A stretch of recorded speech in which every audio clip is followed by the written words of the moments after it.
The power of storytelling is how we use stories to make a difference in this world.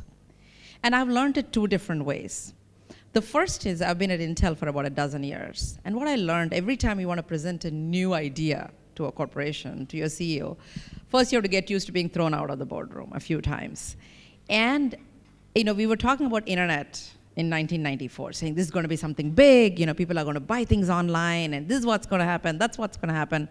And we got thrown out repeatedly from the boardrooms. And they would say it's like a, la la land, who cares? Who knows about this?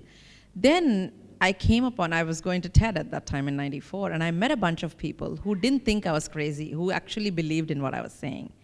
And we created a demo. I got like some graphic designers, some technologists. We created a demo to show how you'd be buying tickets online. So if you want to go to a stadium and buy tickets, you would click on the seat, and the seat shows you perspective, so you can see how you would look at the thing, and then you can pick which ticket you want to buy and do it.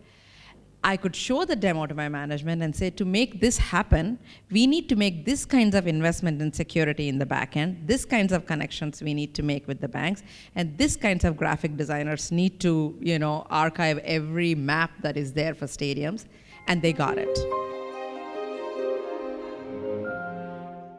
So for the last 10 years, our journey in India has been about how do you bring an interdisciplinary approach to life? Because if we want innovative things to come out of India, if you want innovation to happen, if you want to create a platform for innovation, the one thing that is extremely important is an interdisciplinary approach.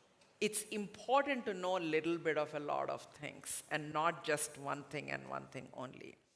And the thing that I felt very strongly about, when I lived outside India, I felt the stories that are coming from India are like the blind man and elephant. Somebody says the elephant is thin and long, one says strong and stout, another one says whatever, because depending on which part of the body you touch, you think the elephant looks that way. But the point is that the holistic nature of India is never communicated because we are letting somebody else tell our stories.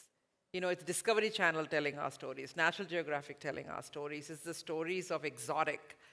But the everyday amazing stuff that is there in India is not being told.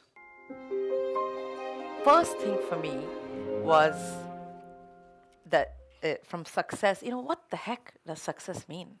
Is it the amount of money you have in the bank? Is it, how many letters are there, MBA, PFA, DBA, PhD, blah, blah, after your name? Or what the heck is this success? I realized I was running after this success that's defined by somebody else, not by me. So I said, what is my sense of success? To me, my sense of success is somebody who has a sense of humor about every goddamn thing in their life. You should be able to laugh about your success and your failures, and you should laugh about everything.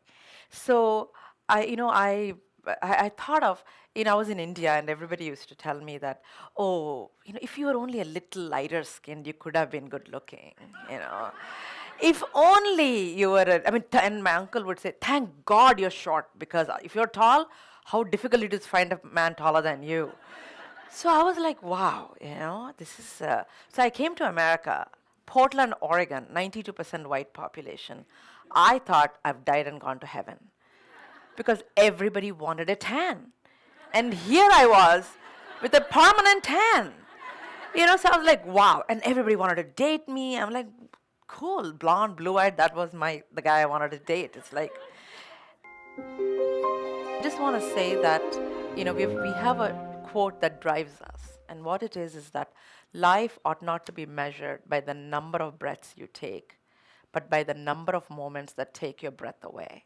So what if we redefine success as not as billions of dollars, but by the billions of moments we accumulate?